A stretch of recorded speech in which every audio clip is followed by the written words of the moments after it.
Purihin ng Diyos, purihin ng ating Panginoon. Anong bahagi ng iyong buhay na hinihingi ng Diyos na ikaw ay manampalataya? Yung bang kahit malabo ay dapat maniwala ka at magtiwala?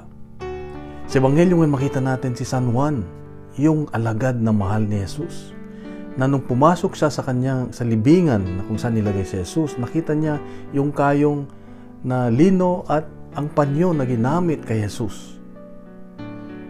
Nung nakita niya, siya'y naniwala agad na buhay ang Diyos. Kapatid, may hamon ng Diyos sa iyo at sa akin ngayon. Naniniwala ka ba na buhay ang Diyos? Naniniwala ka ba na may kapangyarihan ng Diyos? Marami na nagsabi at nagsasabi na ang Diyos ay buhay araw-araw, lagi-lagi.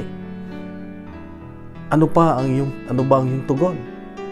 Kapatid, ang hamon ng Diyos sa iyo at sa akin ngayon ay kahit hindi pa malinaw, kahit malabo ang tugon ng Diyos sa iyong mga panalangin, maniwala at manampalataya ka lamang na meron siyang magagawa, meron siyang kapangyarihan, kahit imposible, gagawa niya ng paraan dahil siya ay Diyos.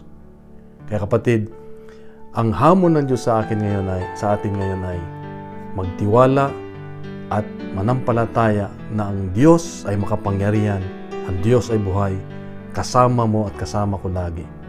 Kaya kapatid, ito ang hinihingi ng Diyos sa atin ngayon, ang paalala niya sa atin. Sa mapagpalang biyernes sa iyo at sa iyong mga mahal sa buhay.